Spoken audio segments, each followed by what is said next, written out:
Hello, hello, good people. I am Dr. Hollie Kelly, and this is Dr. Kelly's perspective for Thursday, January 5th, 2017. We began the first perspective at the beginning of the year talking about things and reasons why people give up so easily as they begin trying to make a change or trying to do better and be better. And so I said I'd stick to that theme for a while. So very quickly, I'd like to just hit on one of the survey results. Not being all in. You start out only going in half committed. So let me talk to that very, very quickly. First of all, I think we need to hold ourselves accountable. Okay, act as if you just paid buku money for something that had a 30-day guarantee on it. You made a huge investment.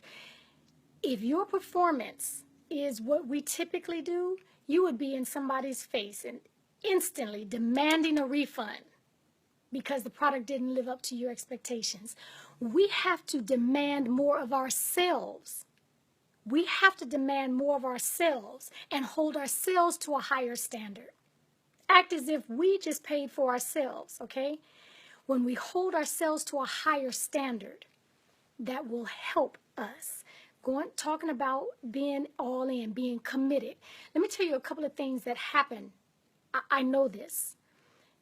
Happen when we go in already half-cocked on something that we're trying to change, something that we're trying to implement in our lives. Two things are guaranteed to happen. When you go in half-committed, number one, every opportunity known to man will come up that will allow you and entice you and encourage you to quit, give up, and throw in the towel. I guarantee that is going to happen when you already start out half committed. The opportunities are going to come, and more than likely, you're going to take them. But secondly, and more importantly, you build the habit of quitting. We are what we repeatedly do. And so every time you start and stop and try to start again, every time you lie to yourself, every time you break a promise to yourself, every time you let yourself down, you are building in the resistance and building the habit of quitting. And you're better than that. You're worth more than that. Don't build that habit in because habits are hard to break. They are very hard to break. And I think lastly, when we knowingly go into something only half committed, we are setting ourselves up for failure. We already know at this point that it is much more than academic knowledge.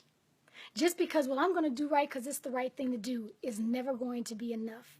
The why is not strong enough to hold you when times get hard, when it's too cold, when it's inconvenient, when the cost gets too high. If your why is not strong enough, you're going to quit.